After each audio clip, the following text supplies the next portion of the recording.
Before I start the class this morning, let me give you some thing to ponder about. Suppose, because from now on, whatever happens in Naga history, we have to take sides. And there are some people on this part of the fence, there are some other people on this part of the fence who have been arguing for the past 50 years that things should have been done like this, things should have been done like this. Some people have sold the birthright of the Naga, stuff like that. So it's a personal decision from now, but we are studying from exam perspective. But still then, I want to ask a question to all of you. So everyone who is listening to me or who is attending the class this morning, I will ask you a question after I give you an analogy, and I want you to please answer me. Now, suppose that there is a very big kingdom, ekdam dangor kingdom nishina, and there is like a palace iktaze. And in the palace, abulaga baba aro ama tagaze. Your mom, your father, and your mother is here, and pacha. This is your elder brother's family, okay? Elder brother's family. Taibi pacha pishiaze. This is your family. You're living in the same compound. It's a very big orchard, a very big compound, very big mansion. Your family, your kids are here, right? And then you have your sister's family here, living peacefully. Okay, so but this is your mom and dad who controls the courtyard, who controls this mansion, and itu apun laga itu apuni kan tinjon bi apun, this is your elder brother, this is you, and this is your sister. Apuni kan tinjon bi ama baba gi koe itia to mokan bi tangor hoi jaya je tu mokan itia to apuni kan logot ekki compound din takibo mokan to pahar jai na takibo mon jaya je inika. You submit your petition to your mom and dad, but your mom and dad says no, we are going to live together only. To apuni jin to acha inika hoi jai holibi your elder brother inika kubo tai, he starts fighting against your mom and dad because your mom and dad is controlling all of you, right? Aro he wants to be free from your mom and dad. That is why he starts fighting he starts fighting with your parents. Ito da pichide, he also goes and injures your father, your mother, or your father and mother has also got lots of servants, right? Takan bi ahina takan la pachakan gibi murai de. Abun laka kokay la pachakan gibi murai de. In abuni itu sai kina abuni bi, what will you do? And this has been going on for the past 20, 30 years. Itu tajin do chakrai kore dagi na. Takan bi chagina ama baba gi maribo, ama baba bi ahigina takan gi maribo, takan la pachakan gi bi murai dibo, inega kore aje. Now you in this condition, what will you do? Tell me. And then you also know that your mom is that powerful, you can't defeat them because they have lots of servants. You have lots of servants, lots of people who are supporting them, and you cannot simply win them. Now, what will you do in this situation? I'm assuming that my mic is on. Otherwise, like if I had spoken with my mic off, then oh shit.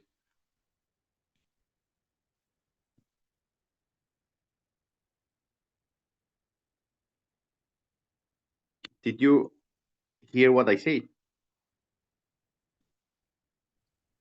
Sir. Or my mic is still off? Yes, sir. Yeah. So in this condition, what will you do? You will just stand there and watch your parents kill your nieces and nephews, watch your brother go and injure your parents. What will you do?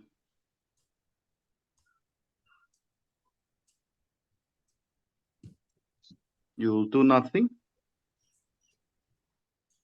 Will compromise. You'll compromise. Okay. Apart from Vito, anyone?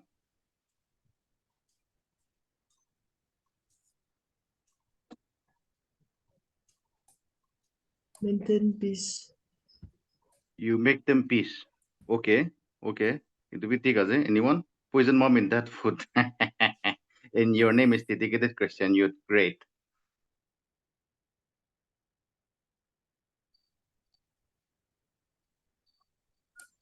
Find the middle Yeah, ground.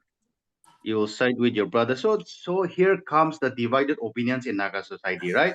Some of you are saying you'll become a peacemaker, you will negotiate, you will try to do something so that the bloodshed stops. Some of you might be saying, okay, I will join with my brother and fight. Nah, I will join with my brother and fight my mom and dad. Right. So there are no right or wrong answer. It depends upon what you do. But something of this happens in Naga society. Okay. And because of that, something that happened from the year 1957 onwards, there are still people who are hating against each other. For example, the greatest enemy, for example, might be uh, Muiva versus Jamir. Itu be ekta asa no, right? Muiva versus Jamir. Naga history, it's like a big, right? Kiko, Tajin Muiva allegedly also tried to assassinate Jamir, and both are still alive, and both are still in the 90s, I believe, if I'm not mistaken.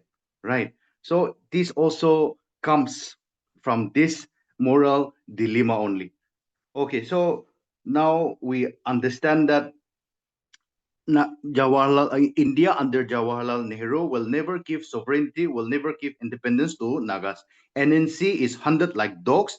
NNC now goes underground. They have their army, they have their all set up, and then they are now waging war against the Indian forces. And because of that, the Naga public is suffering. There are lots of bloodshed happening, killings happening, rapes, murder, atrocities committed.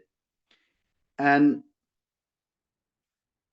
but the thing is, your what happened in Naga society is your father is very cunning, kubuna, smart, kubuna. Your father is very a diplomatic person. So your father, he tries to influence you. He tries to influence you, and he sends some servants, right, to talk to you to negotiate peace. But what happened in Naga society, which I still find it very funny, is the war is going on between your elder brother and the your father, and eventually there is a settlement that happens between your father and you. This is this I find it a bit funny, right? The settlement should be between your father and your elder brother, correct? Because they are the ones who are fighting. But somehow or the other, for in the name of peace, there is a settlement that happens between your father and you are not fighting with your father in the first place. Remember, in this settlement is known as the 16-point agreement, which we will study this morning. And based on this 16-point agreement, Nagaland was formed, right? And still today, there is no agreement between your elder brother and your parents, your father. In fact, your elder brother, their sons and daughters have now started fighting against each other only. So there's a turmoil in this family. Earlier, it was only a father and mother and so many kids. Now, after so many years, this family is now broken into 28 factions, where one kid has formed one party, another kid has formed one party, and the parent are still alive, but they are like kind of immobilized because now the power is with the kids, and they are still fighting the your father, right? And over here, your sisters, we are now enjoying, or we are now enjoying peace with your parents in the first place. Okay, so this is like a weak argument, weak analogy, but I think it captures perfectly about the Naga situation. Let's continue with our class. So, because of the fighting, because of so much bloodshed between the NNC and the Indian government, what happens is in the year 1957, the Naga leaders, they come together and forms the first Naga People's Convention at Kohima. Inigahi tagili nohobo. We need to do something. We cannot just stand and watch our own dear brothers and sisters die every day, right? And so they have a meeting which is called the First Naga People's Convention at Kohima. And remember, in the year 1957, we still don't have Nagaland, and Naga Hills and Tuensang Frontier Agency is different. Tuensang Frontier Agency is under NEFA, Naga Hills is under Assam. Itu bi abuni chani dagibi. So on 22nd August to 26th August, 22, 23, 24, 25, 26, for 5 days, they have a meeting, they have a convention, which is known as the first Naga People's Convention. So what happens at the first Naga People's Convention? On 22nd August, the first Naga People's Convention is convened, and the name Naga People's Convention was coined. And so Dr. Inkungliba Au is now elected as the president of the convention, and secretary is Mr. GP Chasoke or Chasuke. I don't know the correct pronunciation. I'm just assuming it is Chasuke. Okay, so the first Naga People's Convention, 1957, from 22nd August to 26th August, the term Naga People's Convention is coined. Dr. Mkong Liba Au is the president, and the secretary is GP Chasuke. Now, what was the demand of the Naga People's Convention? Naga People's Convention, the first convention, demanded that Naga Manugan, Tuensang ti taga, Nifa ti taga, Aro Naga Hills ti taga do, ikilugot milay diwo lagi. It should come under one umbrella. That was the demand, okay? Because Naga Hills district of Assam and the Tuensang Frontier division of Northeast Frontier to be merged into a single unit. And this demand was accepted by the central government, and then it led to the formation of Naga Hills Tuensang area. You please be careful with this formation because this is often asked in exam. Okay, so remember Naga Hills under Assam, Tuensang Frontier Agency under NEFA. It came together and formed Naga Hills Tuensang area. Let me show you the map so that it is clear. So this was the map during that time. This is Northeast Frontier Agency, which is called NEFA. And under this NEFA, Tuensang Frontier, the Tuensang area was this part. Let me just pull. Yes. So in Naga Hills was roughly this part, right? In Tuensang area was this part. So this was under NIFA, this was under Assam. So the demand was that this Tuensang area and this Naga Hills area should be clubbed together under one territory, and the government accepted it, and it led to the creation of Naga Hills Tuensang area, right? Naga Hills Tuensang area. Now Naga Hills district to Naide, India to Naga Hills district, there is no Naga Hills district. So this Naga Hills Tuensang area was like a union territory to be governed by a governor. So it was created on December 1st, 1957. So immediately, August they demanded for this. August Moinadi. And within less than a year, in the same year, on December 1, 1957, Naga Hills Tuensang area was created by the central government, right? So what is Naga Hills Tuensang area? It is formed by merging Naga Hills district of Assam and Tuensang Frontier division of NEFA, right? So it was a union territory administered by the President of India through the Governor of Nagaland, also Governor of Assam. And so under Naga Hills, Tuensang area, there were three districts, Kohima, Mukokchung, and Tuensang. And all the districts that are there in Nagaland today are an offshoot, are formed or was formed from these districts. From Mukokchung, Zanipoto, right? Tuensang, we know all the eastern districts. Kohima was divided into Dimapur, Peren, Pek, now Chumukidima, Newland, all this, right? And so Naga Hills, Tuensang area was placed under the Ministry of External Affairs. And so Naga Hills, Tuensang area, it has to be under commissioner and one deputy commissioner. So the commissioner was DC Kapoor was the first commissioner of the Naga Hills, Tuensang area. And the first DC was Carvalho. Yeah, that is the name. Carvalho was the first DC, and the first commissioner was DC Kapoor. Okay, so this is about Naga People's Convention. First Naga People's Convention, their demand, and how their demand was met by the Indian government. But like I said earlier, in the analogy, your father is very clever. In order to, kind of initiate some peace, your father sent some servants to you to negotiate for peace, right? So actually, Intelligence Bureau, na IP. You know, Intelligence Bureau. You also appear exams for Intelligence Bureau to work as Assistant General Intelligence Officers. So Intelligence Bureau, they had a very fruitful time in Nagaland during this time. And so actually the man behind the formation of Naga People's Convention was S.M. Dutt. Okay, he was an IB officer who convinced the moderate leaders of NNC of convening an all-tribal conference in seek for a satisfactory political settlement within the Indian Union. So even the formation of Naga People's Union, this idea, the seat was shown by the Indian intelligence officer only, whose name was S.M. Dutt. Right. So just one fact that I want you to know in while we're studying history. So this is about the first Naga People's Convention.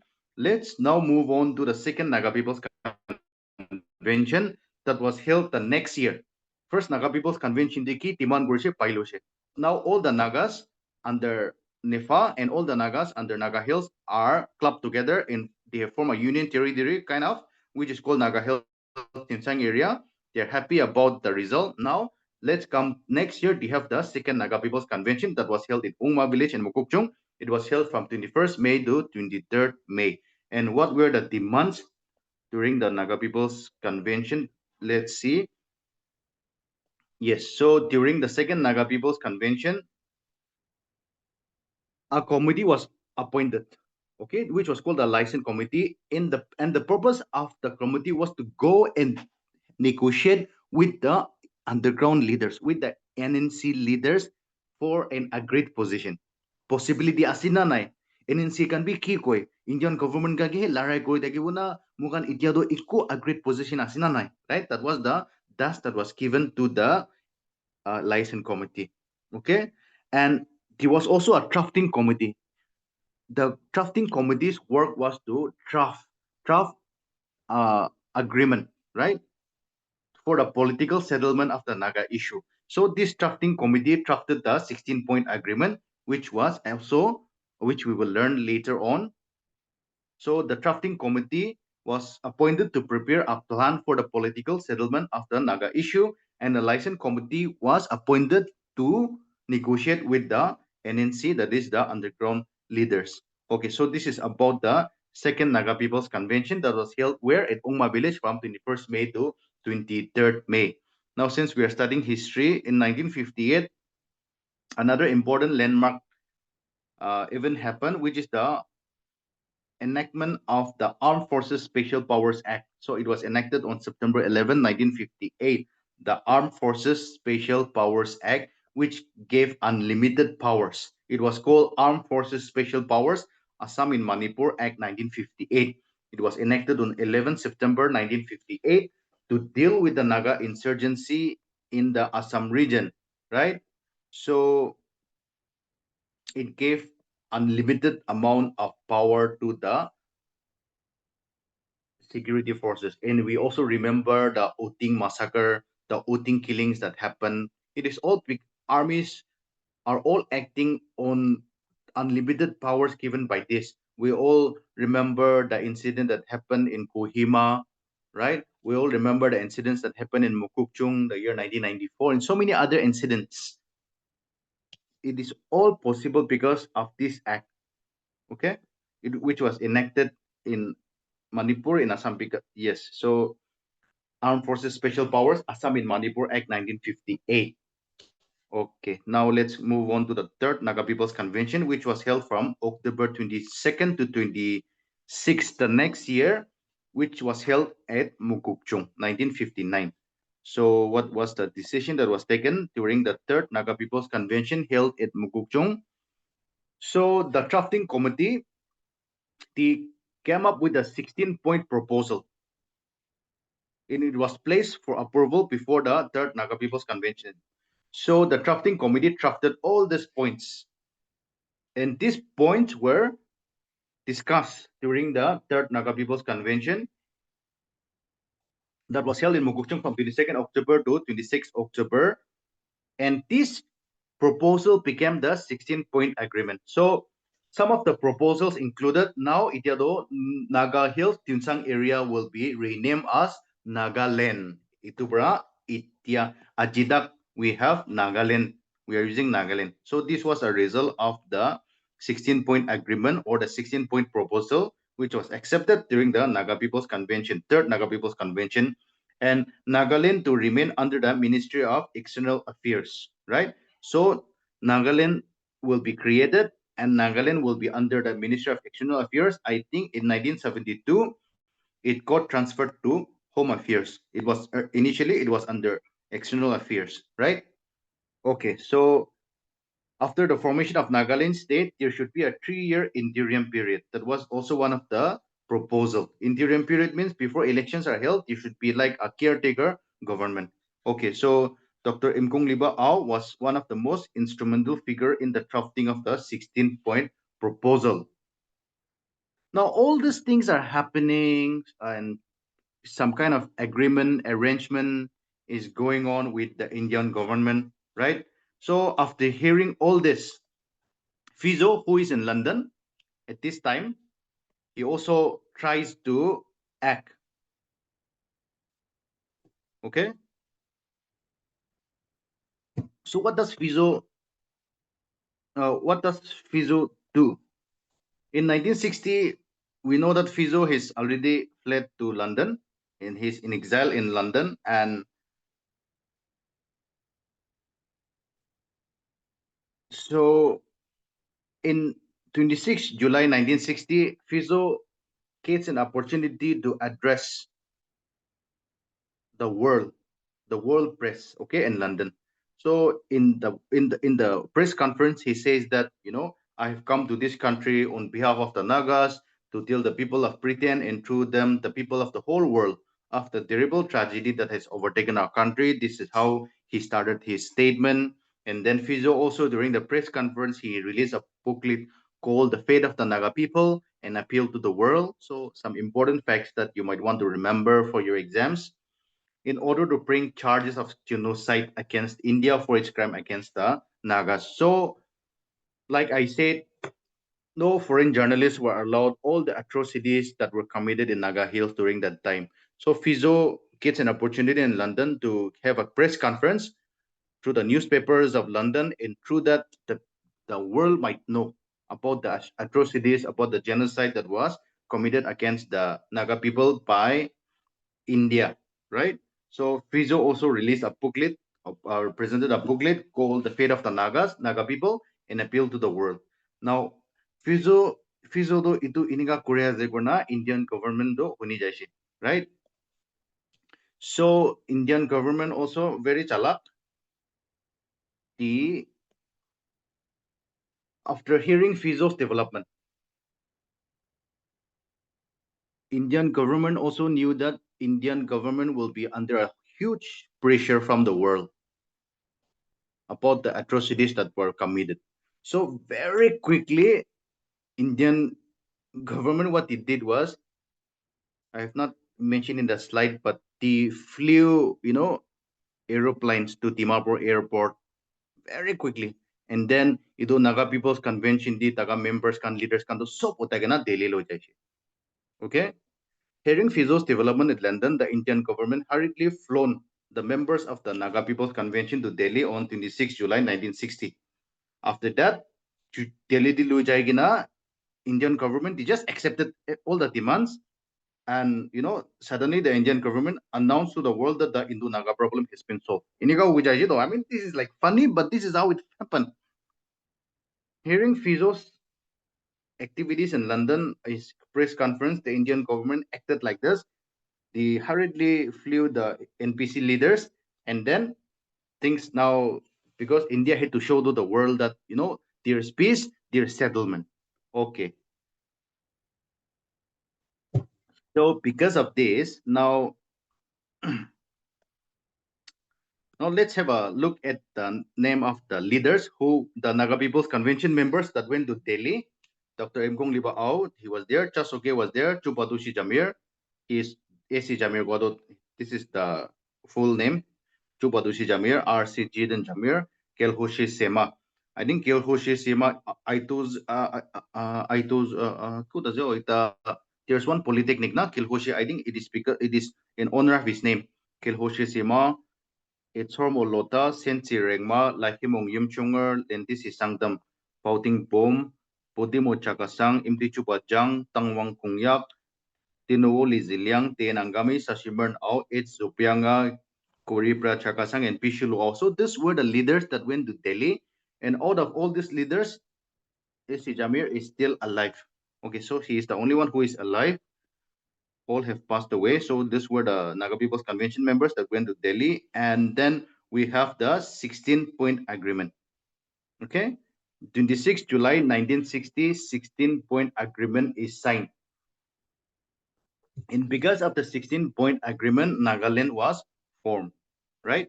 So 16-point agreement was signed between Naga People's Convention and Government of India, leading to the formation of Nagaland state within India.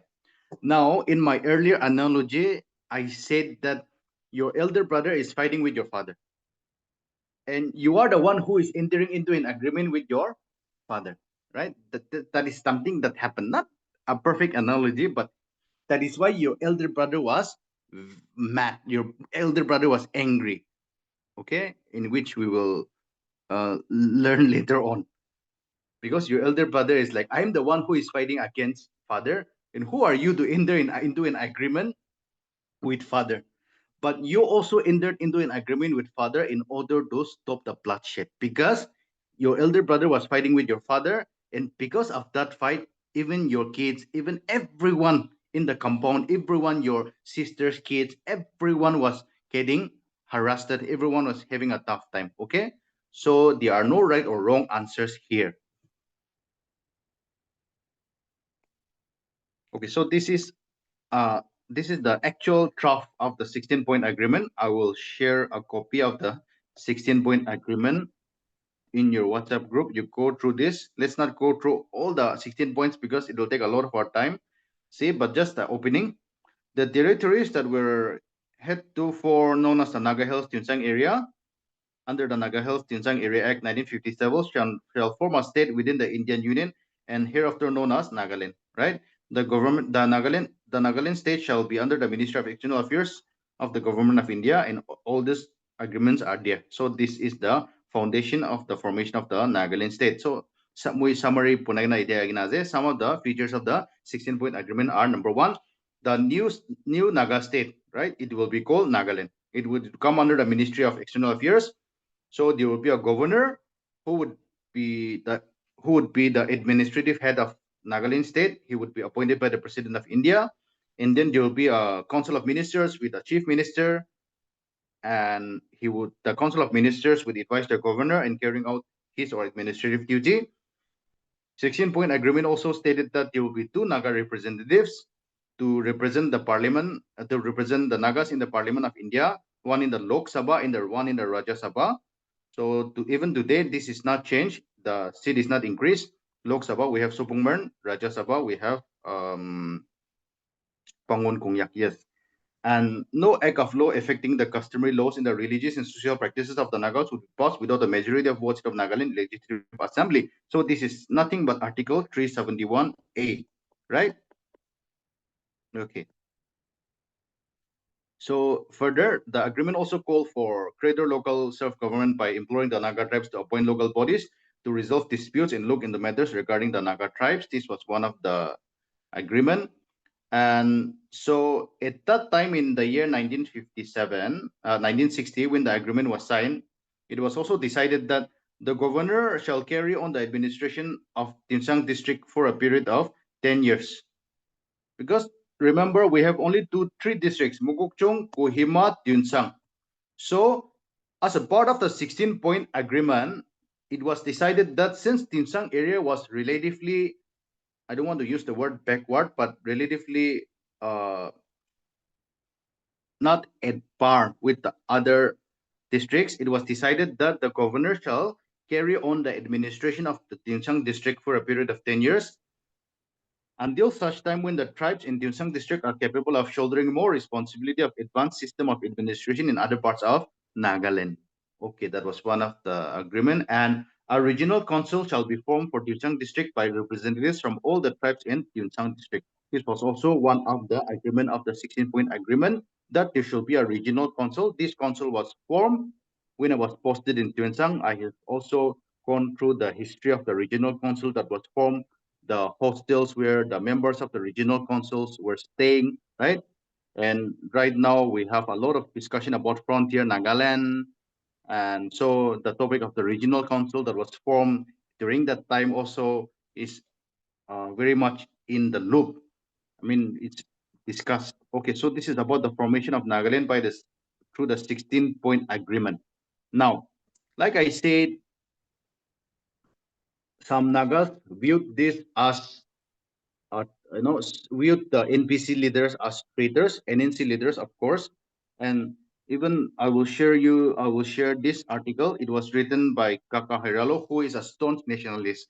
So he says that 16-point agreement is the greatest betrayal in Naga history. Okay, so this was written in the year 2003.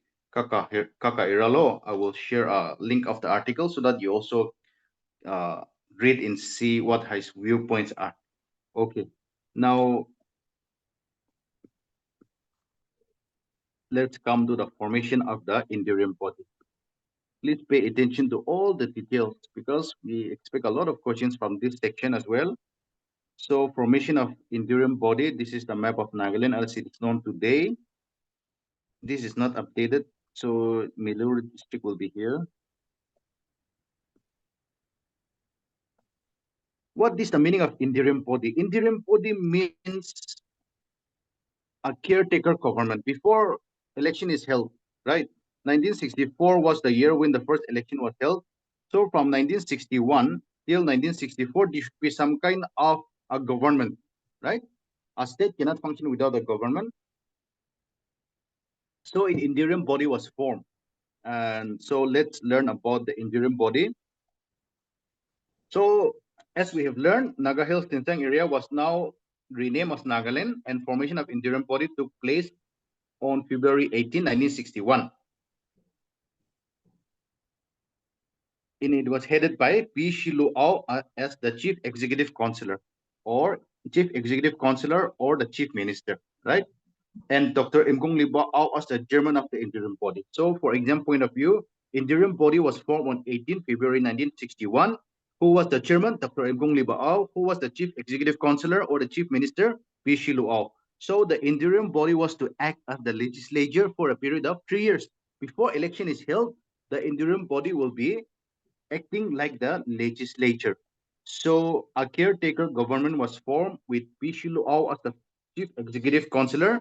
I think a couple of years back, they asked this question in exam about all these other members, minister. So along with the chief minister, who was called as the chief executive councillor, there were 4 other members, executive councillors, or in other words, ministers. Their names were Hokishi Sima, Akam Imlong, Arsis Jiden Jamir, and Chipi Chasuke. Right? So these were the 4 executive councillors: Hokishi Sima, Akam Imlong, Jiden Jamir, and Chipi Chasuke. Okay. Now, so obviously NNC was furious with all the developments that were going on. NNC is fighting the Indian government, and now the NPC is now entered into an agreement in formation of Nagaland state under Indian Union. But we can debate a lot on this, right?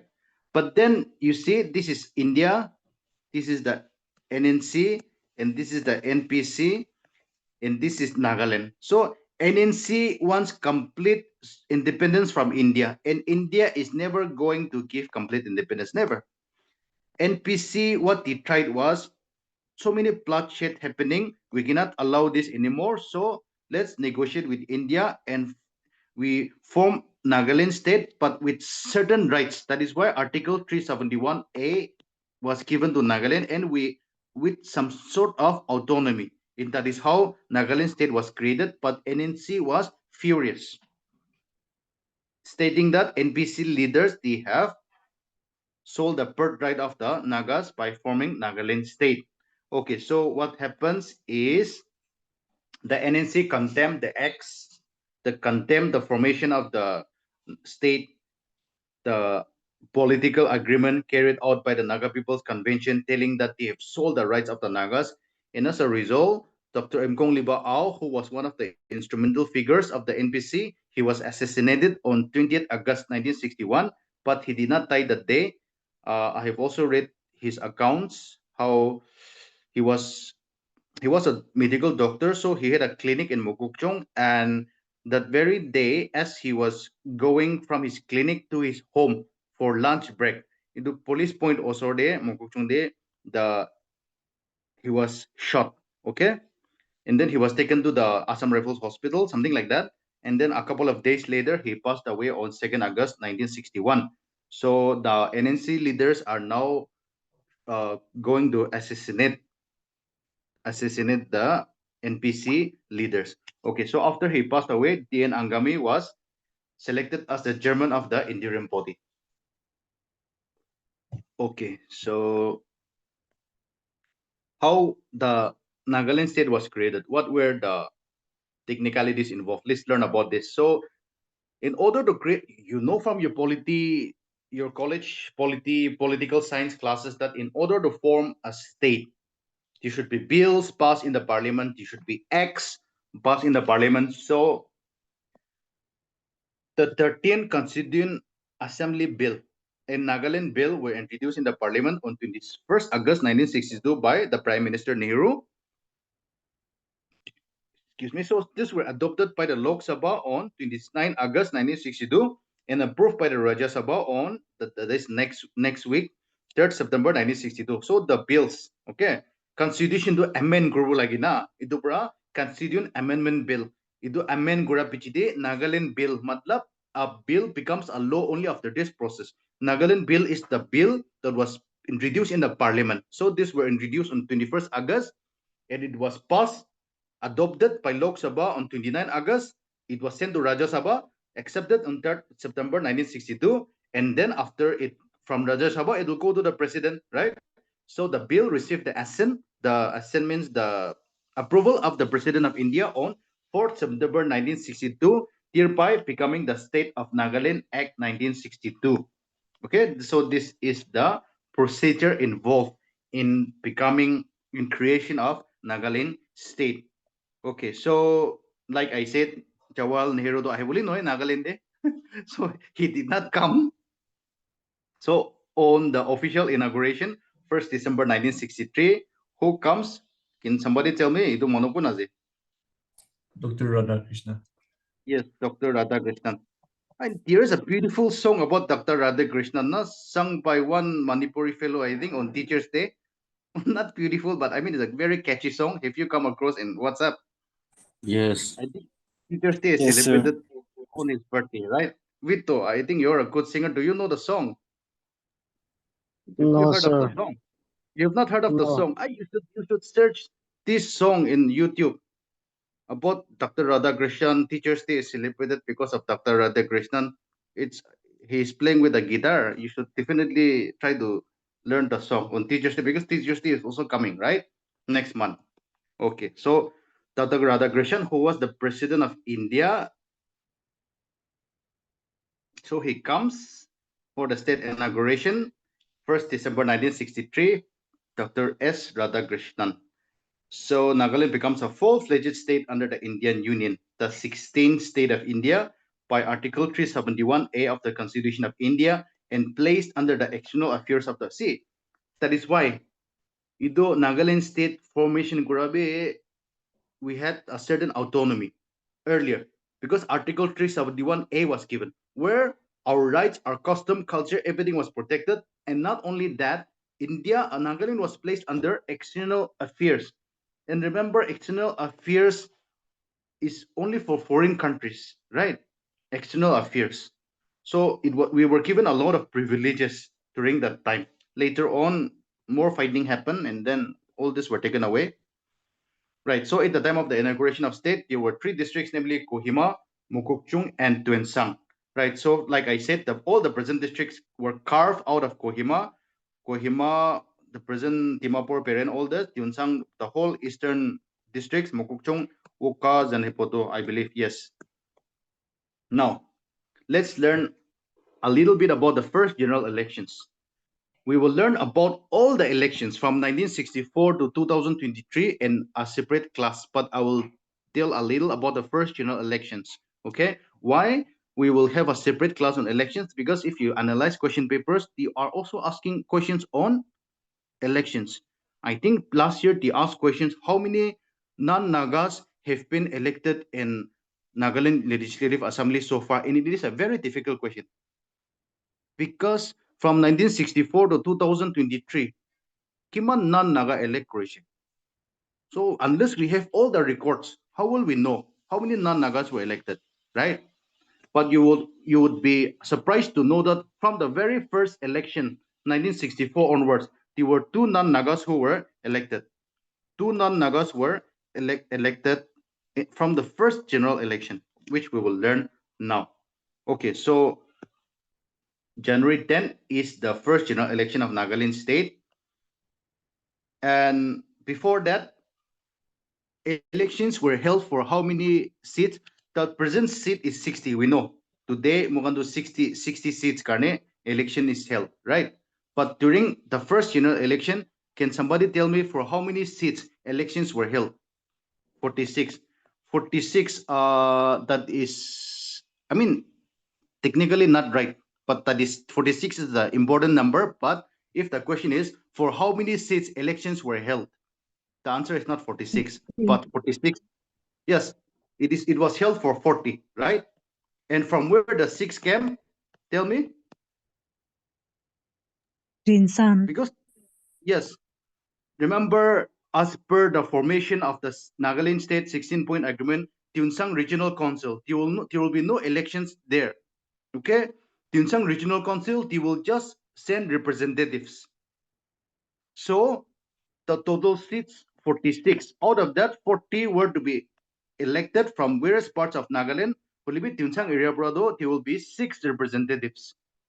So total was 46, but elections were held only for 40 constituencies. Okay, so just some small details that is important from exam point of view.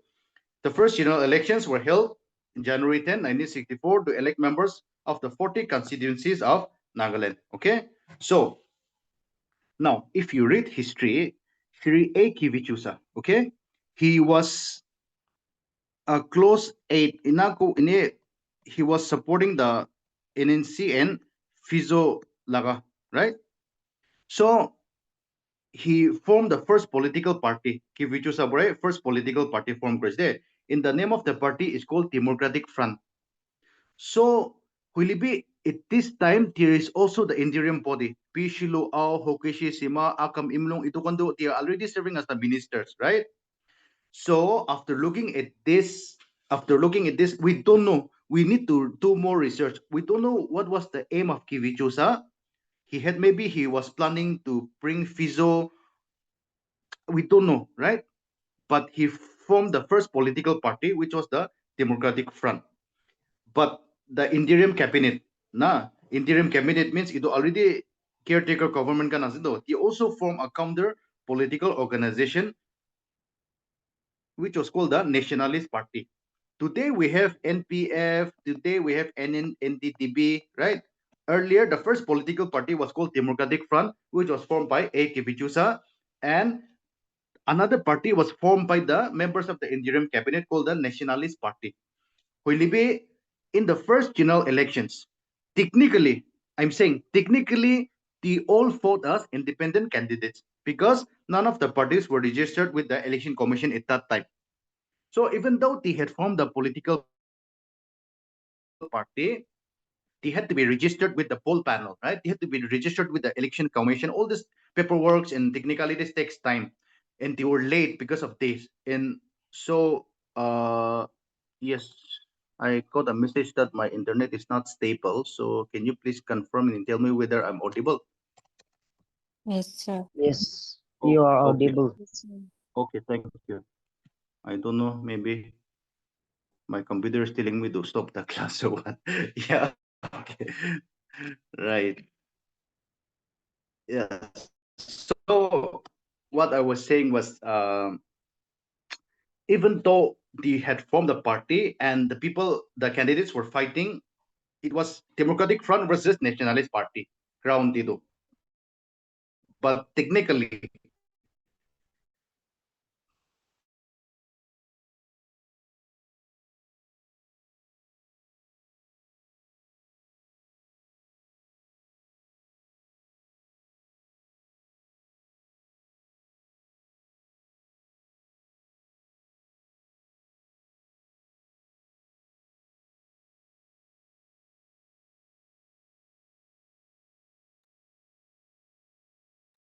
Hello.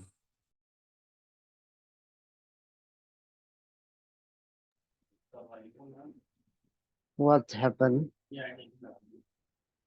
What happened to the network? Be patient. The network will be fine.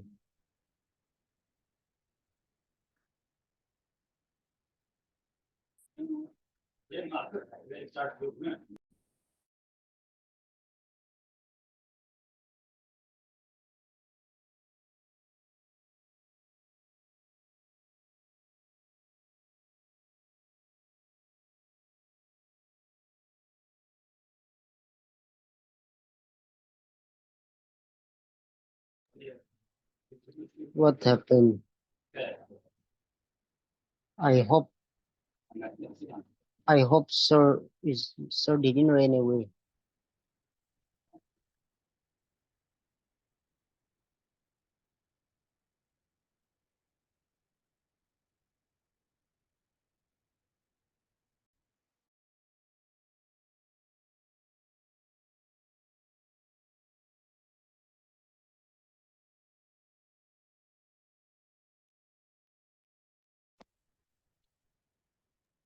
Urta, happy.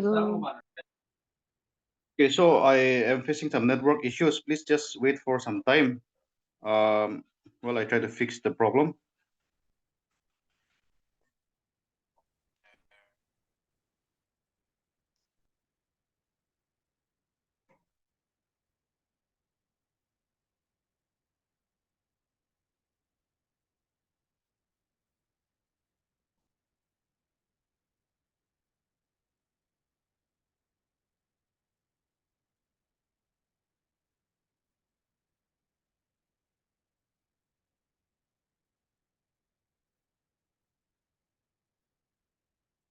Okay, yes, host is still me. So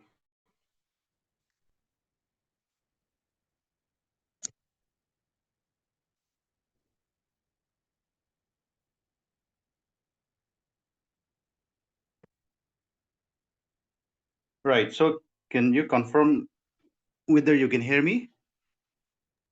Yes, Yes, sir. sir. Okay. So Can hear for some you. reason, the Wi-Fi just disappeared for a couple of minutes. If similar things happen, just wait. Okay, I'll come back. I'll try to connect with my phone. But again, the Wi-Fi seems to be working again. Right. Maybe yes. Okay. Now elections were held January itu lagade, 6 representatives were sent from Tuensang. Counting was done from January 17. All these days in the first democratically elected Nagaland was constituted on. Okay, so this date is important. Election Loishe, 40 assembly constituency de, Tuensang region bras Chuita representative Pataishi, total MLAs were 46. Counting was done in January 17, completed on, oh, this is 19, right? 19 January 1964, and the first democratically elected legislative. Why democratically elected? Because all this NNC federal government of Nagaland, they are not democratically elected, right? Now, because India do mukan constitution India laga under the IJJ, and so it was constituted on February 11, 1964. Now, the interesting thing that happened was Kivichusa, who was a leader of the Democratic Party, right? Who was a leader of the party that he formed, Democratic Front. He was defeated. It was quite a shocking defeat, right? So he was defeated by a non-Naga. Govinda Chandra Paira from Dimapur Assembly constituency defeated Shri Kivichusa, which was quite shocking to me. Okay. Another non-Naga, Dipalal Mek or Mech. I think he is Mech Hulido Kachari Hobuna Kachari, right? From Dimapur Assembly constituency defeated Vikuma Angami. So there were two non-Nagas among the 40 who won the elections. Quite unbelievable, but it happens.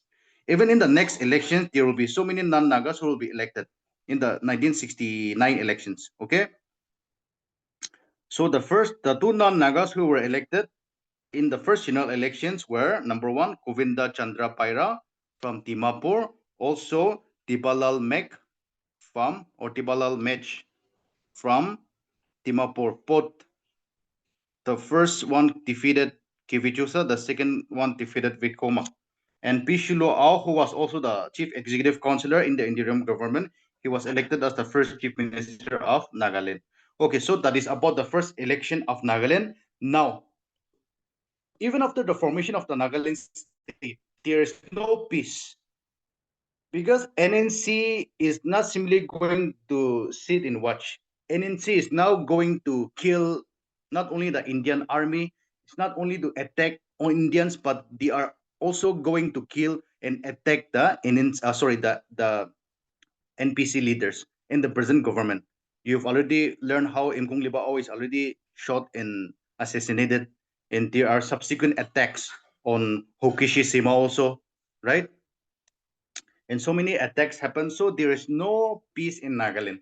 The bloodshed still continues. Okay. And so the church comes together, and NPCC, Nagaland Baptist Church Council, they come together and say we cannot just sit and watch anymore, right? We have to come together and form something. That is why in Wokha in the year 1964, the NPCC they came together and formed the Nagaland Peace Mission.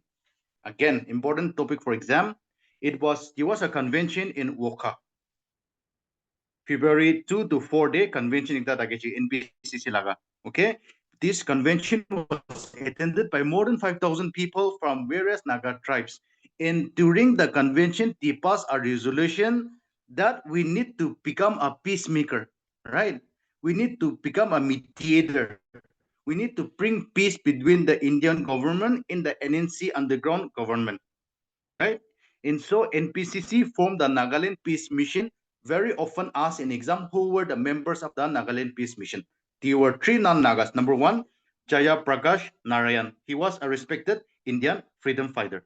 Okay. Number two, Pimala Prasad Jaliha. He was the former chief minister of Assam. And Reverend Michael Scott. He was a British clergyman, okay, a British priest with experience in peace advocacy. Michael Scott also helped Fizo, and he was a close associate of Fizo. Now, so they were non-Nagas. It is better that they are non-Nagas in the peace mission, right? Because the negotiation is going to be between the Indian government and the NNC government. So the three members are the Indian freedom fighter Jaya Prakash Narayan, former chief minister of Assam, Bimala Prasad Jaliha, and Reverend Michael Scott. Now NPCC wanted to stop the bloodshed, and then wanted to facilitate dialogue between the NNC and the Indian government. And so what happens in this peace mission? So in order for if two people are fighting, in order for them to sit together at the table and talk, there first needs to be a ceasefire, right? Without a ceasefire, they cannot go and sit together in a table, right? So first step was there should be a ceasefire between NNC and the government of India. That is why the Nagaland Peace Mission, they work for the ceasefire. So 1964, a ceasefire agreement was signed, where it was signed at Sakraba village. Remember all these facts, not only for exam point of view, but as a Naga, we also need to know our history, right? So a ceasefire agreement was signed where at Sakraba village under Fact district, and it was signed on May 24, they signed Croatia, but it was to be taken into effect from September 6, 1964. Ceasefire agreement was signed May 24, and it was effective from September 6. So who signed the ceasefire? Of course, the governor of Nagaland, Vishnu Sahi, was there. He signed from the Indian government side in Zashihiro Pisido Medum in El Zenito Tagan NNC. That is the federal government of Nagaland, FGN, Taganbara signed Krishi. Okay. So the terms included Indian security forces would hold jungle operations, raids, arrests, and aerial attacks. So Indian side probably iniga attacks kan operation kan nogurbo. NNC probably armed activities aro takan laga hatiar weapons to jama gurlubo, right? So that iniga gurilihet they will be able to sit together. So there's the ceasefire, which was to take place, and so there was happiness with the public. Ceasefire was celebrated with public meetings and prayers across Nagaland on September 6, 1964, marking a rare period of calm after a decade of conflict. See, people like us, and especially for me, I was born in the 80s till 1977. When I was from class A to at least till class 5, 6, there was no ceasefire. Every day there was firing between the NACNK, NAC, and IM. We had to run away from our homes also. There were several occasions where army people came, tortured my father also, right?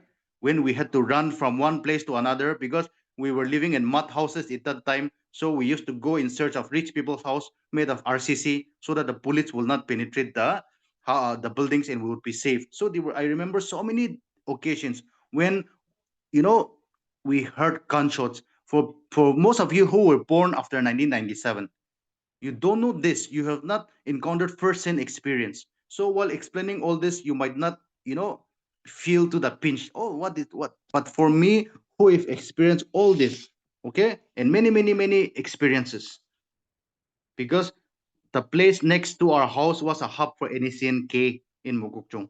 So they used to come there every day. Lots of fighting used to take place. So all these things. So what I'm saying is, even in the 1960s, 70s, every day there was violence.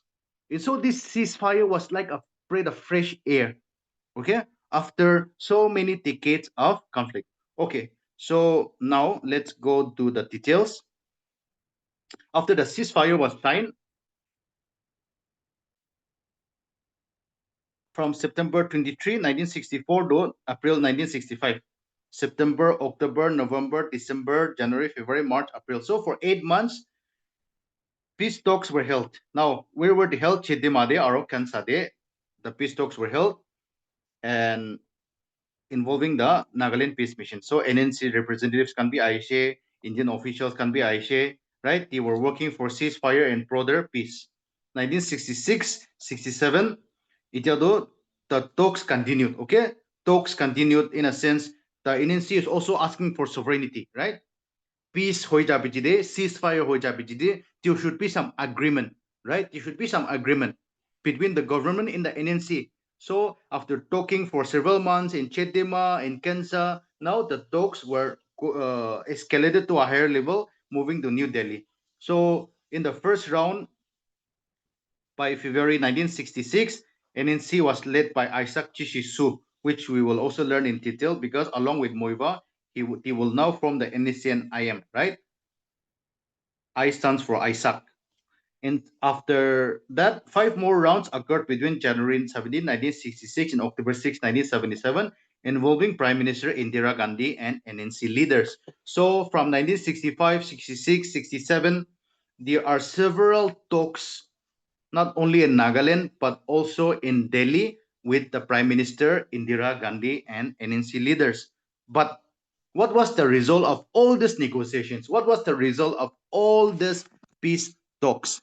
Ultimately, nothing concrete took place because the NNC were adamant for sovereignty, right? So why did the Nagaland Peace Mission fail? The Nagaland Peace Mission failed.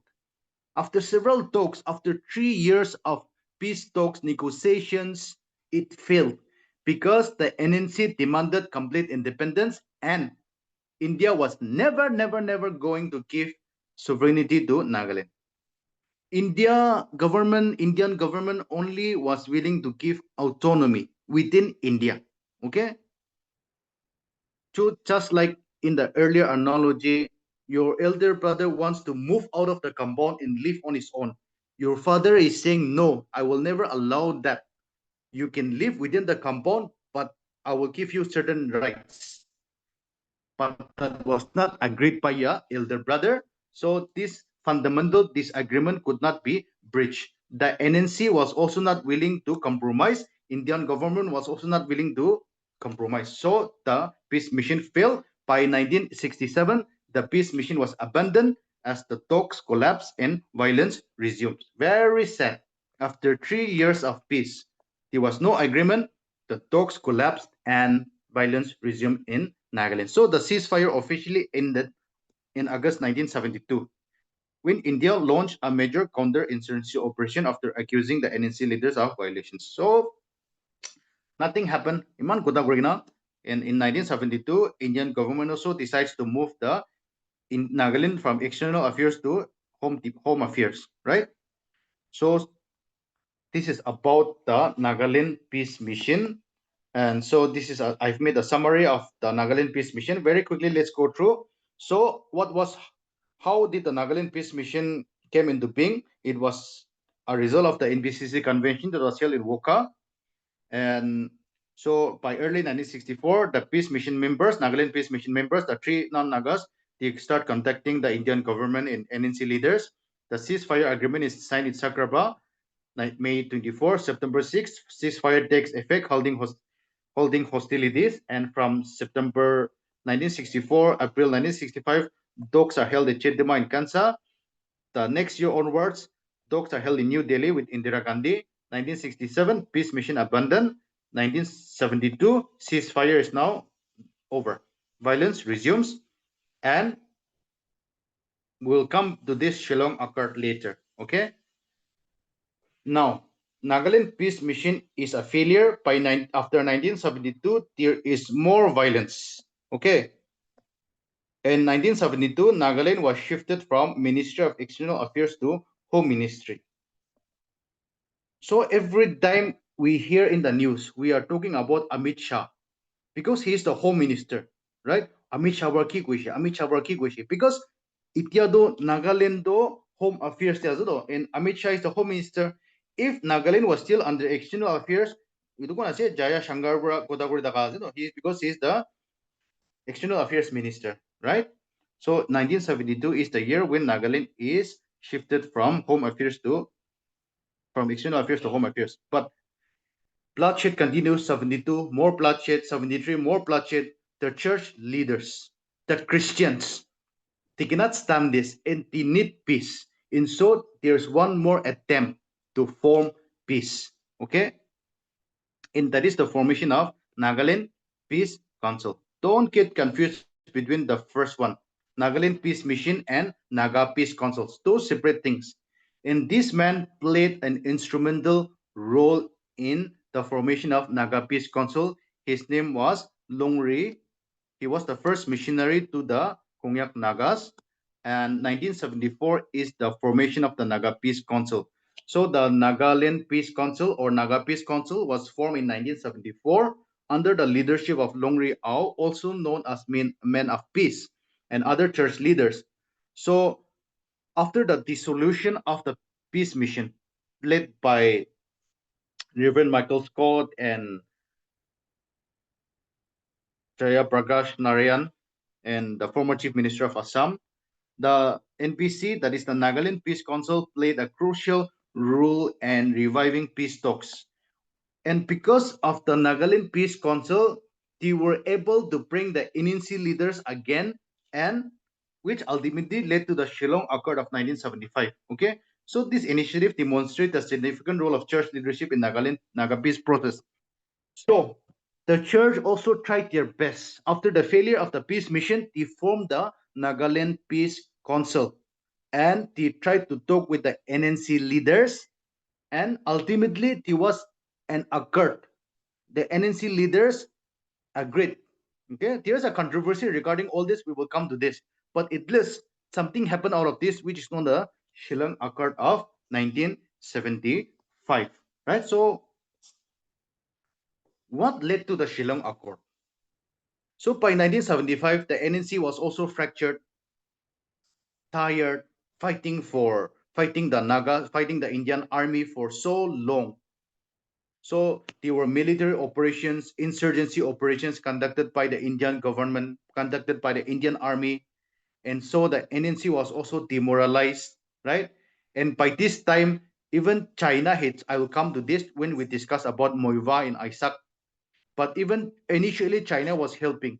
But by this time, China is also stopped helping, has also stopped helping them, right?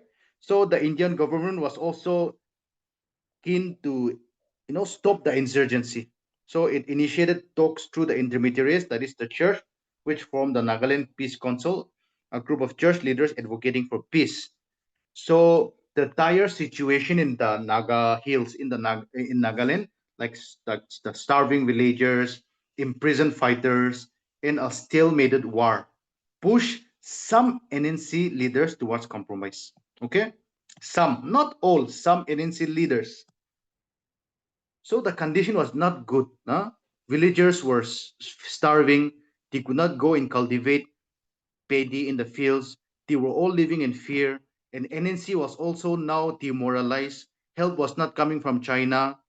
And so some NNC leaders, they watched for compromise. And so this led to the Shillong Accord of 1975. Okay, so this is a document. No, this is the document of the Shillong Accord, right? Shillong Agreement between the government of India and the underground Nagas, which is known as the Shillong Accord. So this is the PDF. I'll share the PDF after the class. So this were the members from the NNC. Governor of Nagaland represented LP Singh, represented the government of India, and these were the members that represented the NNC, Temjenba Taro, Vinivel, Rampo, Asai, Kiviyali, right? And also the peace mission members were also present, right? All the 5 members of the license committee, that is the peace committee members, Reverend Longri, Aram, Longalang, Kenneth Kerho, and Longsim Shaiza participated in the discussions. Okay, so this is about the Shillong Accord. Now,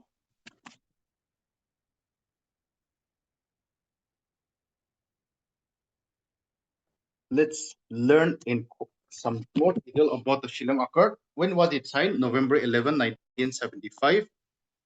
As mentioned earlier, Indian government was represented by the governor of Nagaland, LP Singh, that is Lalan Prasad Singh, and he was assisted by the Joint Secretary, Ministry of Home Affairs, Mr. Emil Kambani, and advisors M. Ramuni and H. Zopainga, and Nagaland Peace Council. So from the Nagaland Peace Council, there was a license committee. Okay, the license committee. Remember, for exam purpose, for the Shillong Accord, there was a license committee. There were 5 members: Longri Au, M. Aram, L. Longalang, Genet Kerhu, Longshim Saiza. I can't tell you the tribe. Longri Au is Au, Aram. I don't know the tribe Longalang. I think this is Ziliang, na? Kenneth Kerho. I don't know. Tenimi Tawo. Longshim Saiza. It will be Manipur Brazil. Kangtanggol, most probably. Okay, so Naga National Council. NNC leaders were represented by the names that I've shown you earlier. And the most interesting fact was that Kiviyali, who was a signatory of the Shillong Accord, he was Fizo's younger brother. Interesting fact. Oh, Shaiza is mom. Okay, thank you. Right, so the underground was represented by all these people, but the last name, Kiviyali, he was Fizo's younger brother. And Fizo, remember, is still in Mon. Oh, sorry, not in Mon, sorry, it's still in London, right?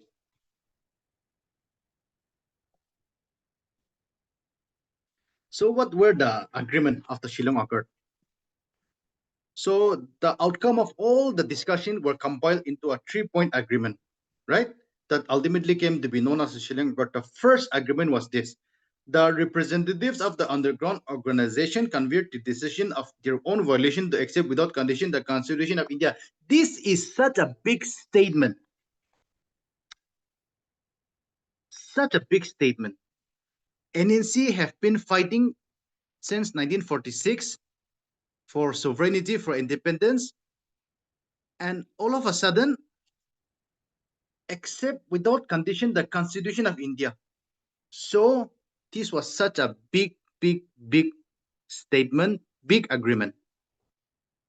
And we know why NNC later denounced this Shillong Accord.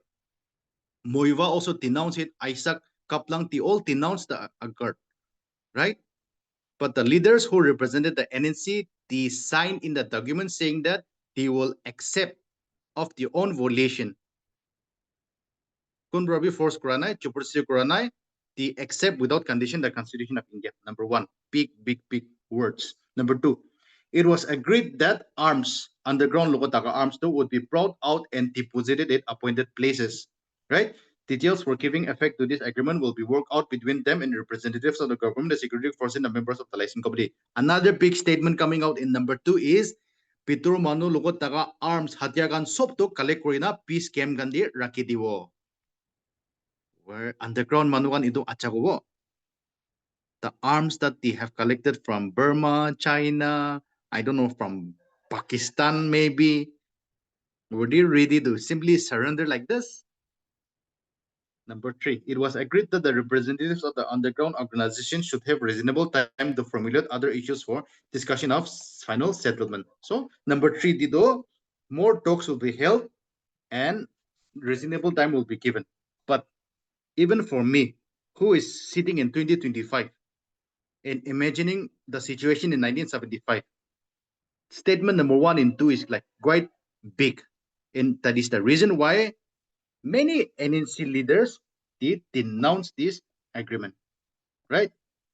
So there was a supplementary clause detailing the process of depositing arms as per clause 2 of Shillong Accord. So as per clause 2 is this. Clause 2 dito arms deposit kurla kota na. So regarding the clause 2 of the Shillong Accord of 1971, it was signed, another supplementary agreement was signed next year on 5th January 1976. And so as a result of this, 145 weapons were handed over to the Nagaland Peace Council and the stored at Chitima Peace Camp. Achitakpi asinagi itu arms kando Chitima Peace Camp di. And so as a result of the Shillong Accord, over 600 Naga prisoners were released, military operations scaled back, and villagers could harvest fields again. But see, from the church point of view, it was a big achievement. Shillong Accord. Because after the Shillong Accord, it was like some kind of peace had come. So many Naga prisoners were released. Indian army also stopped the military operations, and villagers could go back and harvest their paddies, harvest their fields again. Okay, so this is the Shillong Accord, and now let's see why did the Shillong Accord fail. Shillong Accord was supposed to be the solution to the Naga problem, right? But like I said, there were elements within the Naga National Council. They were divided over the Shillong Agreement, especially the acceptance of the Indian Constitution. Kiniga kurigina mugan tati chaigina Constitution to accept Kurishi kona sign Kurishi. Ito azito na. How could NNC simply say now they are accepting the Indian Constitution? This was unacceptable to most of the NNC leaders. So key NNC leaders like Isaac Chishisu, Kaplang, and Moiva rejected the Shillong Accord. Fizo, for some reasons, we'll discuss more on this. Fizo remained silent. He did not say anything on the Shillong Accord. Fizo neither endorsed the accord, neither condemned it, right? Moiva in Isaac, they pleaded with Fizo so much. Fizo, apuni leader as you are our leader. You are in London. Please denounce the Shillong Accord and give us direction for NNC to move forward after this Shillong Accord. But Fizo remained silent. Okay? So itu perhe takan initian I'm to start kurazado. Okay, we will learn about this later on. So Moiva and Isaac Chishisu, they call it a betrayal of Naga rights. They denounced the accord as treason, and signatories representing the NNC federal government were proclaimed traitors, right? So as a result, on 31st January 1980, Moiva, Isaac Su, and S.S. Kaplang, Kaplang is a Konyak, but Burma Konyak, I think he was a Burmese Konyak. Himi Naga. Broke away from the NNC to form the National Socialist Council of Nagaland, rejecting the accord, they vote to fight for sovereignty, reviving the insurgency with renewed vigor. The NACN gained traction with Chinese training and weapons. So this was the reason why the Shillong Accord failed. Now, in history, that is Shillong Accord 1975, 76 is supplementary agreement, and in 1978, there was organization. There was an organization that was formed on September 9, 1978, which is called the Naga People's Movement for Human Rights. Okay, so Naga People's Movement for Human Rights is formed in 1978 because since 1940s, 50s, 60s, 70s, there is a lot of human rights violation that is taking place in the Naga Hills and Nagaland. And so a group of learned people in Delhi established the Naga People's Movement for Human Rights on September 9, 1978 by a group of scholars in Delhi. Okay, so this marked a pivotal shift because this was the first formal Naga-led movements, right? In focus on documenting human rights violation, right? Addressing human rights violation rather than pursuing sovereignty directly. Okay, so this was the exam Karni, I don't know whether it's important or not. But then just remember that the Naga People's Movement for Human Rights was formed by a group of Naga individuals and scholars on September 9, 1978. Now, let's learn about the formation of NACN IM. Sorry, NACN. Puila PCD chabo IM K U X Y Z to. But 1980, January 31, formation of National Socialist Council of Nagaland by Isaac So, Muiva, and Kaplang, right? Now, so this is Isaac Su. He also unfortunately passed away. Kaplang also passed away. Moiva is still alive. I think last week it was in the news that he was admitted to referral hospital in Dimapur. I believe that he's in his 90s. So, as discussed, the National Socialist Council of Nagaland. Why the word socialist? We will also learn about this later on. Nationalist Socialist Council of Nagaland was formed by Moiva Kaplang Su, who did not accept the Shillong Accord. So what was their aim? Their aim was to establish a sovereign Naga state, Nagalim. Nagalim Gorigana ekta sovereign country. Sovereign Naga Manu kun ko tiaze form Goribo, right? Nagas are in Burma, Arunachal, Assam, Manipur. All this would be called Nagalim, right? Which would consist of all the areas inhabited by the Naga people in Northeast India and Northwest Myanmar. So according to NACN manifesto, their slogan is Nagaland for Christ. Okay, take us. Now, very quickly, this Naga Mothers Association is also formed in the year 1984. Okay, 1984. Just since we are studying history timeline, I want to also mention about it was in the year 1984 that Naga Mothers Association was formed. This was the picture when the Naga Mothers Association was formed. Hey, this picture looks like our present minister, no? Hey? Yes, yes. Salute, Yeah, she was also a member, founding member of the Nagaland Mothers, Naga Mothers Association. Okay, so Naga Mothers Association was formed on 16 October 1984. It was established to address issues related to women's rights and social justice in the Naga society. Okay, so after the formation of the NACN 1988, it splits into two. NACN IM, Tisai, Isaac and Moiva, and NACN K, led by Kaplang, right? So internal disagreements over strategy, particularly Moiva's willingness to negotiate with India, led to a violent split. So this is one reason. The other reason is that tribalism, right? And there was infighting between all these ideological differences. All these factors led to split. So NACN IM, K. Hoishe, right? So in Asian IM, Isaac Moiva, he was led by Isaac Su in Moiva. It focuses on Greater Nagalim and Ken's prominence, right? They are headquartered at Hebron, Dimapur, Nagaland. Asian K. Kaplang, led by SS Kaplang, operates primarily from Taka, Myanmar, and prioritizes armed struggle over talks. So this group was the one that abrogated the ceasefire with the government of India also. They are still in ceasefire. PCD ho jabo ito. Alak U, V, X, Y, Z kando.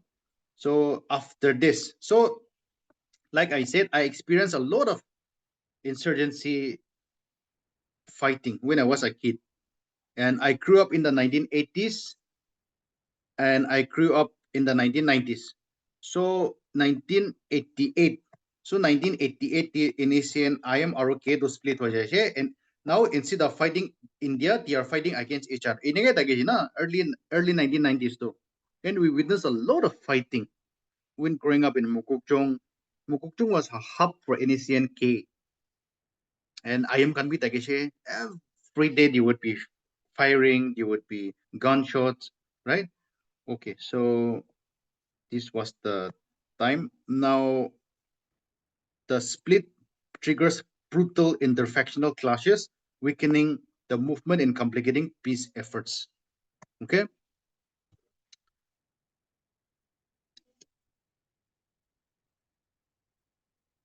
Now, I want to end the class. I'll take some more time, but yesterday we discussed about Fizo. Today, whether we want to accept him or not, but then we should acknowledge that Moiva is a great leader. Aro, we know that these days with nobody supports them, but earlier in their careers, right? Earlier, earlier in their movement, they were really genuine freedom fighters. They were really fighting, genuinely fighting for the Naga sovereignty. So we have learned about Fizo last time.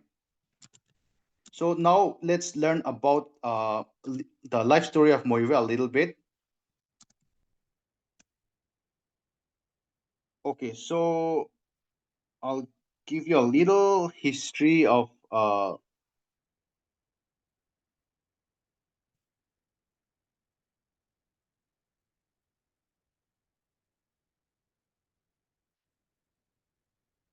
Moiva. Okay, so Moiva, he was born in Somdal village in Ukhrul district, Manipur, to a Tanggul Naga family in a region of ethnic tensions that influenced his early nationalist views, right? So he was born in 1934. So 1950s to 60s, he studied in Shillong, graduating from St. Anthony's College.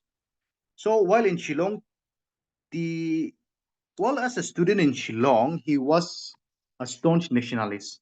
And he had a friend whose name was General Sane. They made a blood commitment to join the Naga underground movement. They pierced their fingers, okay, as a pledge, saying that both of us will join the Naga underground movement. We will bring independence for Nagas.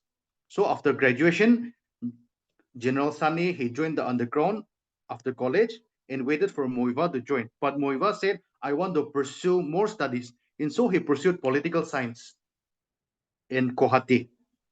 He studied MA in political science from Kohati University in the year 1962. And Moiva was a brilliant student, okay? All the teachers that were there in Shillong, they have commented that Moiva is an exceptionally brilliant student. He was a skilled orator and he was a very good debater as well in college. So he completed his master's in political science in 1962. Papi sabi na 1962 ho. 1962 time di MA puri na taka ajo tayo. So just imagine 1962 my parents were in class 1962. I don't know, my parents were in school. I think by that time he had completed his MA in political science. So 1964 he joins the Naga National Council. There was only one Peter Mano group at that time. It was called the Naga National Council. And then because of his education, he quickly rose to become the general secretary of the Naga National Council. In the year 1965, he led the first batch of Naga army rebels to China for military training. Okay, just imagine.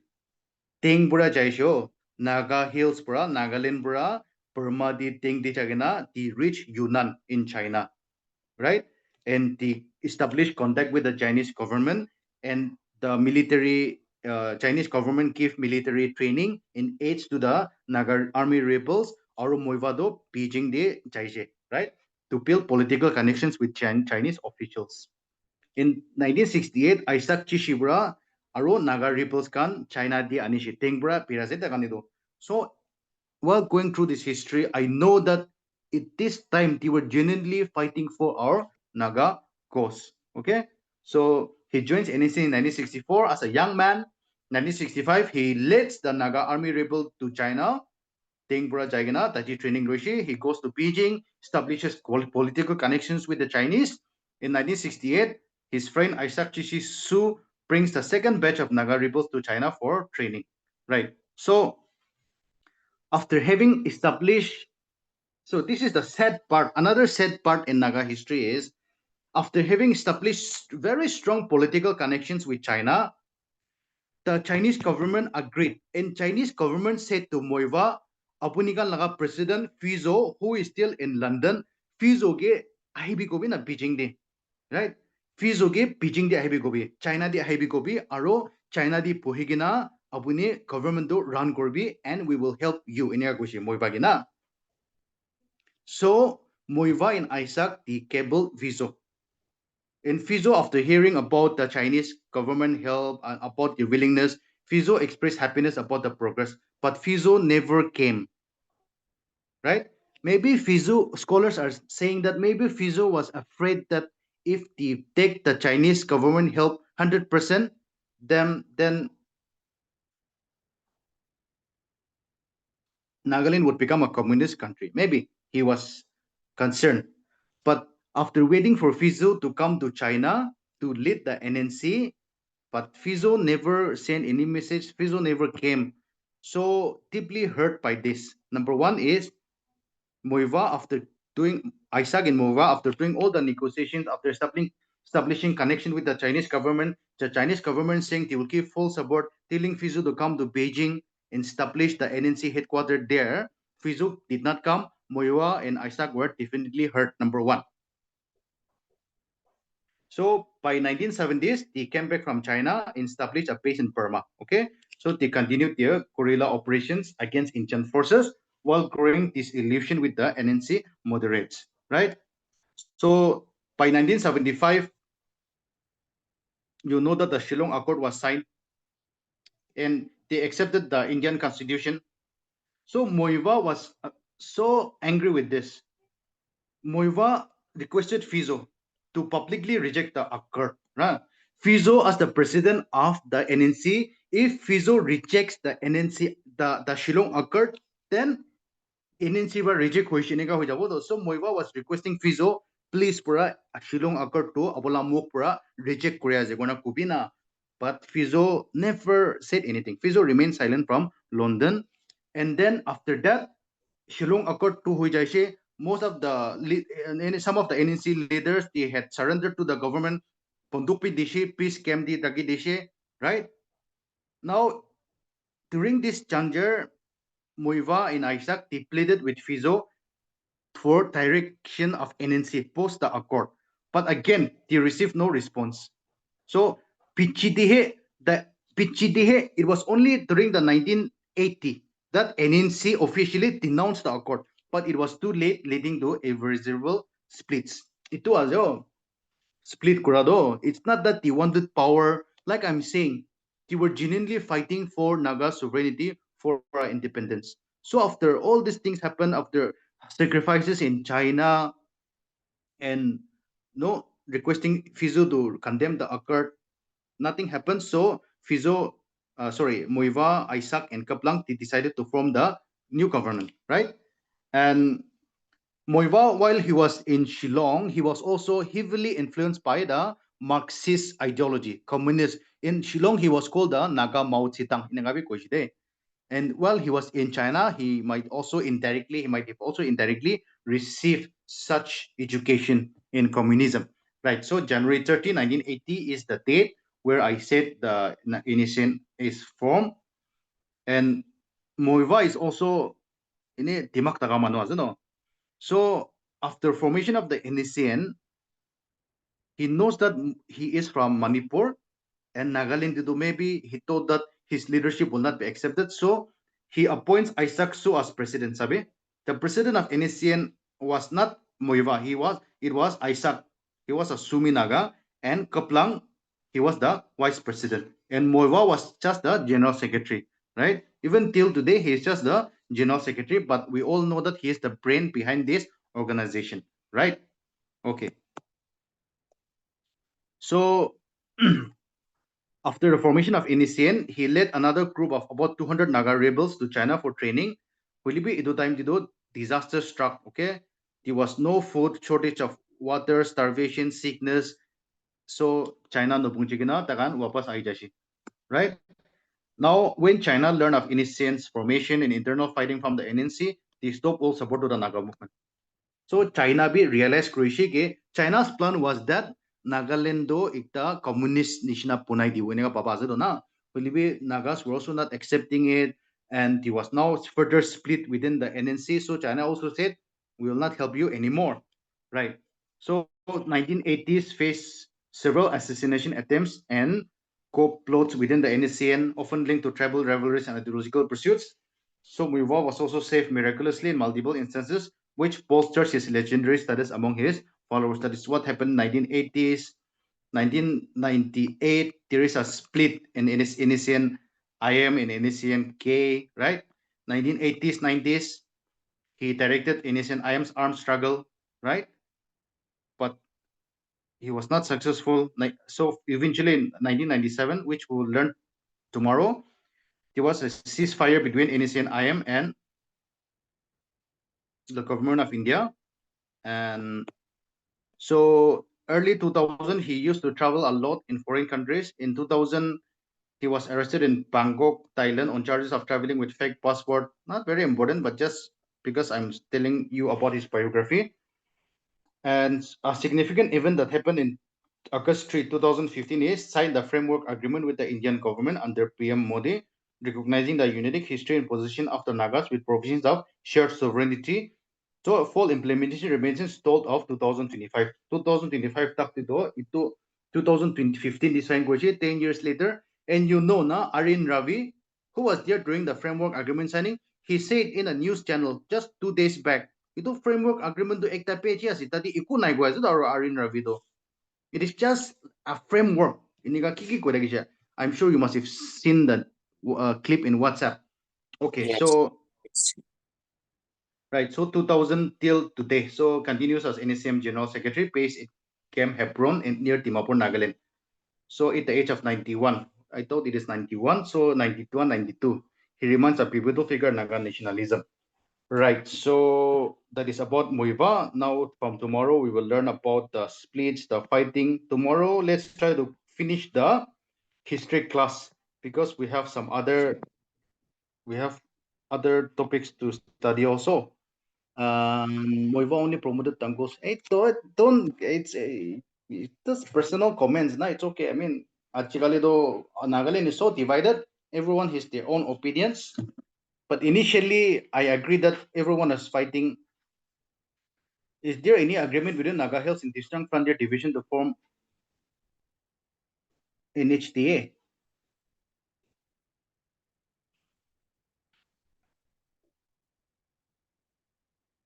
I mean, key agreement lagi wo.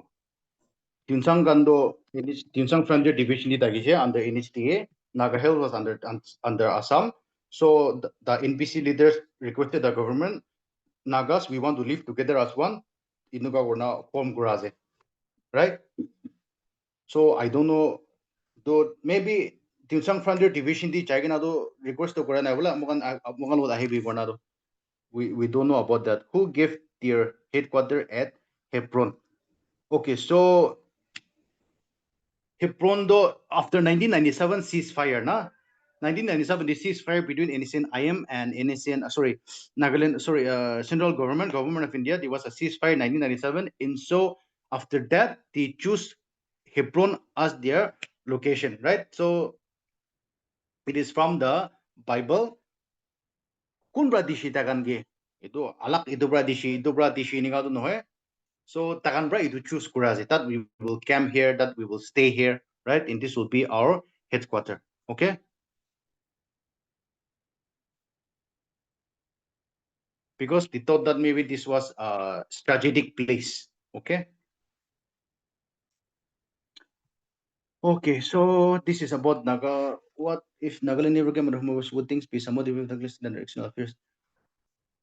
I don't think so. I don't think so. External affairs is actually ki korbo ito. but external affairs mostly deals with foreign affairs, right? So, but still, sovereignty to probably no, independence to probably no. That is agreed. And aro aji independence paili to ki hobo? We will all die. There will be civil war. There will be fighting. So many. And Indian government knows. So yes, that's it for today. If there are no more questions, then let me stop the recording in the class.